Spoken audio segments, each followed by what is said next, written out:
The Platonic dialogue, the Phaedo, covers the death of Socrates, his last conversation with his friends and followers. The conversation covers why death is nothing to fear and how philosophy prepares one to die. But we should not consider this conversation as simply about death. It also tells us how to live. Death is the separation of the soul and body. For Socrates, this is not bad. The body distracts us with its needs, desires, and constant pursuit of material comfort. The body is like a prison for the soul, because it confuses the soul's search for truth. As we learned in the allegory of the cave, trusting in the senses is like being chained to a cave where all you can see are shadows. The true causes of things are hidden from the senses, and the senses are easily confused. Philosophy's goal is thus to separate the soul from the body so that it can pursue non-material goods, things that have a higher value, like knowledge and virtue. The key to all of this is form. Form tells us what something really is, how we can know it, and why it is good. Socrates comes up with his theory of forms after reading Anaxagoras, who claims that mind is the source and cause of all things. Socrates is disappointed, however, when he discovers that although Anaxagoras claims the mind directs all things, his explanations are based on physical causes. If we ask why is Socrates in prison, Anaxagoras would give an explanation involving Socrates' body. His bones and sinews allow him to sit there. But for Socrates, this is not a good answer.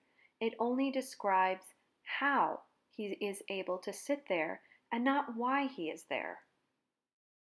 To answer the question why, we have to talk about minds and ideas, why the Athenians thought it was best to sentence Socrates to death, and why Socrates thought it was best to endure the penalty.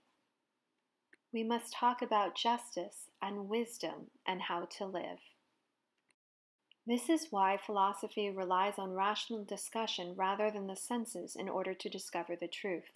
The senses can only tell us how something is. It can only describe. It cannot tell us why something is the case. Let's consider the afterlife myth at the end of the dialogue in light of these ideas. According to the myth, when we die, the soul goes to the underworld possessing nothing but its education and upbringing. A guardian spirit guides the soul to the underworld. The well-ordered and wise soul follows the guide and is familiar with its surroundings. But the soul that is passionately attached to the body hovers around it and stays in the visible world for a long time.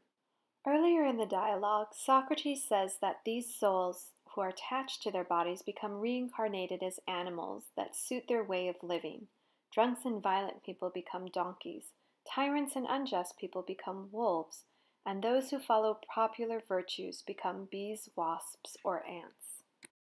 Philosophy persuades the soul to separate itself from the body so that it can pursue truth in the realm of ideas.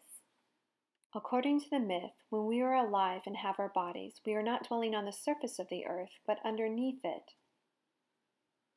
We live in hollows full of sand and slime, so that we cannot see things the way they truly are. We are like fish trapped in murky water.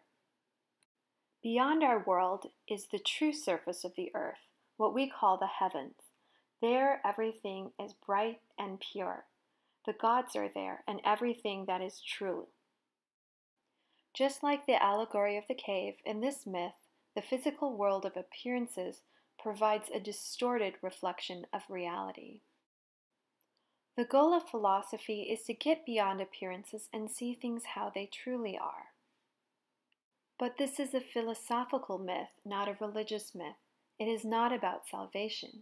It is about escaping the ignorance of the senses to reach a level where we can truly understand reality. For this reason, the myth does not need to be true. It simply needs to be a guide for us to think about the ideas. Specifically, I can ask, how should I live knowing that I will die? How do I make the most of my life? How can I seek what is truly valuable rather than what seems to be of value? The point is not whether or not the myth is right, but the types of discussions it allows us to have.